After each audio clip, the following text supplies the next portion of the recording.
Slash Man? Aw, I think I'll just replay the stages I like instead. I used to do that when I first played Mega Man 4. I'd beat all the Robot Masters, take one look at the first Fortress stage, chicken out, and go back to the Robot Master stages again until I worked up the courage to try to beat the game. I'm sure you've been so curious about what's buried here, so allow me to satisfy your curiositude. Any minute now. It's a boy! I mean, a Game Boy. Aw, but the batteries are corroded, so we can't use it. So we're just gonna jump ahead to the other part of the stage that I didn't show you the first time around. Ha! I prefer this path to the lower one, and not just because I get to goof around more. Whee! I think it's more meaningfully challenging, and it's one of the better vertical areas in the series, comprised primarily of straightforward challenges with plenty of places to catch yourself if you start to fall. One of the worst things you can do in a vertical area is allow the player to fall too far. Just because the fall doesn't kill you doesn't mean it's any more fun to redo a section you just completed. Huh, suspicious. I wonder if there's any way to get that what's-it to move. Didn't Dr. Light say something about using Thunderbolt to power machines? It's alive! Oh, whoops, I'm alive! This is like the alternate path, because powering up that machine puts a whole new literal and figurative spin on these platforms. Using Super Adapter changes the dynamic too. It helps minimize the relatively long waits to get in range of a new platform, and helps maximize the amount of time I have before I need to jump off. Now I can reach Rush Jet, which unfortunately will not see very much literal and figurative airtime in this playthrough, but it's useful just the same. Despite what I might have said in Mega Man 6, I don't view the Rush utilities as cop-outs. Not really. The best Mega Man games empower the player to shape their own gaming experience. If they want to do Heat Man's Disappearing Brick Challenge honestly, or fight Launch Octopus first, then bully for them. If not, they've got options. Much like I've got the option to speed up or slow down Rush depending on which way I'm facing. The challenges themselves are only part of what makes Mega Man so great. It's that freedom to make the challenges your own that puts the gameplay above and beyond your average platformer. Yay magnets, but this section is over almost as soon as it starts. Like with the Magfly enemies in Mega Man 3, there's enough wasted potential here to make a joke about scalars and vectors, if I had any idea how to do so competently. Looks like we've linked back up with a part we've seen before, so I think this is a good time to try out the exit utility. I apologize if I'm sounding a little sick. I think just the thought of going to this next stage is making me feel ill. Well, not the stage so much as the boss. The boss is a jerk! Like, with 7 E's and multiple R's. Oh well. Let's go read Scar You for Life fanfiction with Slash Man. Ah yes, the jungle, in the middle of the city, next to the cemetery and Spaceship Toy Factory. I normally don't like jungle levels, but I like the Jurassic Park aesthetic. Hee that tickles, that's going on here. So much for sneaking up on you. Yeah, that's a new trick. Let's test out Wild Coil. I'll start by making it look more helpful than it probably is. Sometimes it's not immediately obvious that a weapon is mostly ineffective against an enemy, and even when it becomes obvious, sometimes you have to see how ineffective it really is. For Wild Coil to be worth using, enemies have to be in very specific positions and or largely unsusceptible to anything else. Wow, very cool. I always liked the log over the waterfall jumping challenges. Reminds me of my childhood. Well, playing Mario too. I mean, I didn't actually, you know. Weird that my fire didn't burn this undergrowth. It's kind of strange. That's just mean, putting a tough enemy like that down there where you can't even see it. I guess it's punishment for falling down, but another example of how it's sometimes a good idea just to take the damage and keep running. Don't have to destroy every enemy you come across. This next section is one that's good in concept, but a little ho-hum in execution. We can see we've got a little bit of a throwback to Brightman's stage here, or maybe Sparkster if you prefer. But there's not much going on. The enemies that are coming at us aren't terribly challenging to destroy, especially with the arsenal you've got at this point in the game. And the jumping challenges are few. So this entire stretch of the level is mostly just waiting around with a hint of danger. A moment or two of true peril. This would be an appropriate place to have hopping, shooting totem pole robots. And this, just ahead, is what I would have liked to have seen more of. Platforming here, instead of just shooting at enemies and missing them. This isn't possible. Part of the reason I'm less enthusiastic about the second tier of Robot Master stages is that they all embrace themes I generally don't care for. Jungle, automotive, gothic, and undead. Space I like, but Santa's sugar-coated workshop in space? Not so much. That might contribute to my harsher criticism of the later part of the game. It's easier to perceive flaws when you're not overly distracted or being chased by a giant Tyrannosaurus Rex, or engrossed by the atmosphere. This is tied with the waterfall for my favorite part of the stage. It's another chase like in Turbo Man's stage, but the stakes are higher. A good example of a challenge building on itself. Ooh, two things to note here. You can slide under the mini-boss, and in the absence of a wall, you can slide into your sound wave if you're fast to charge up instantaneously. But here's the redundancy factor again. A charged up Noise Crush is kinda like a Thunderbolt is kinda like a charged up Mega Buster.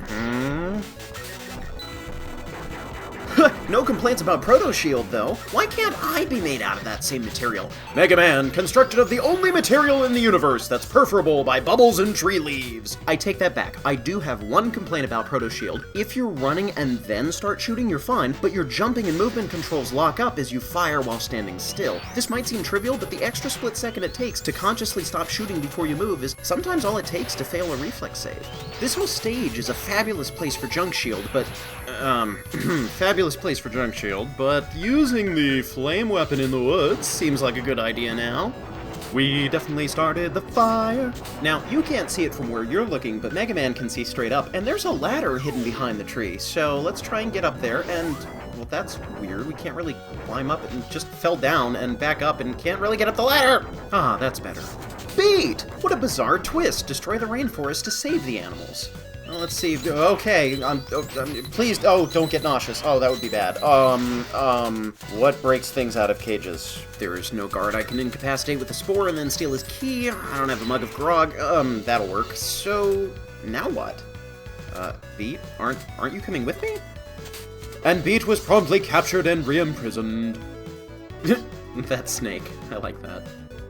Aw, a dinosaur egg. We gonna see a baby dinosaur? I don't like babies. These things are pests if you don't take them out right away, but Wild Coil can be very useful against them. Sometimes, though, you need to manufacture situations to use the weapon to its full advantage. Oh good, no doubt Wily repurposed Fortress parts from his ill-fated stint as Mr. X to build this stage.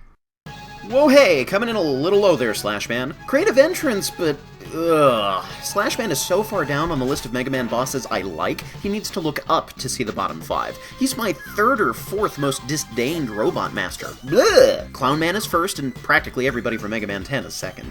This will be an exercise in how not to fight Slashman. It's bad enough that dodging one of these goo globs takes excessively good reflexes, but they're timed just far apart enough that you're almost guaranteed to dodge right into another one, and as far as I can tell, there's no pattern to them whatsoever. Then, just when you're stuck to the floor and covered in goop, can't fire, Slashman arrives to free you from your sticky predicament. Predicament? In the most painful way possible. And then promptly retreats to the ceiling where you can't hit him. Hiding out on the ceiling like Shade Man or Gyro Man is perfectly fine if you can still hit him.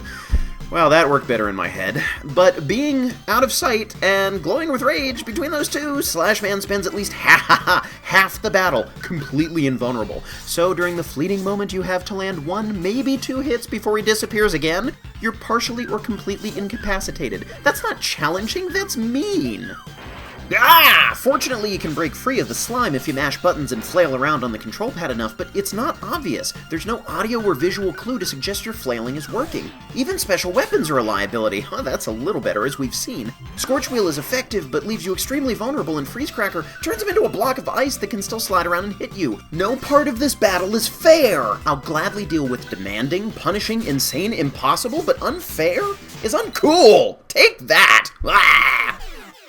Wily, after some consideration, I've decided not to endorse your park. For reference, in the time it took me to defeat Slashman, I could have cleared the boss gauntlet at the end of Mega Man 1. That's 4 Robot Masters and 2 forms of Dr. Wily. In terms of this game, it took 25 to 100% longer to defeat Slashman with the most powerful weapons available than it took to destroy any of the previous Robot Masters with an only sometimes fully charged Mega Buster. Therefore, statistically, Slashman is a jerk. The Slash Claw slashes. Cuts? Why doesn't it slash? Well, I don't know. Do you hear that? No, who let you in here? Not this again. You get Slash. Its range is quite limited.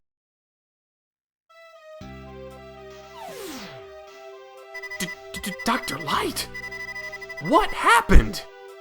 Oh, you know, I was heating up my dinner with a rocket launcher. Is that you, Mega Man? Base went berserk after I completed his repairs. It may have been the My Little Pony bandage that set him off. He stole the parts for the new enhancements! ... See, Mega Man, you leave the lab for 5 seconds. Base? Dude, it's Bass! Wait. I can't believe it. Snot butter? Snot butter. Sounds like something you'd put on toad cakes. Ooh. Oh good, the TV that plays the Mad Scientist channel is still working. Believe it, Mega Man. Bass and treble are my creations! Oh, no laughing here. We'll wait on the laughing. I knew that you would be stupid enough to trust him and allow him access to the lab! Huh, did not realize that yo-yo mouth is such a common condition among roboticists. Now Bass and treble will use the enhancements meant for you and Rush. Oh boy, now I get to laugh. Ha ha ha ha ha ha ha. I missed one, ha. I'll make you pay, Wily! Pay Wily? He should be paying me for... Oh, I see. Punctuation.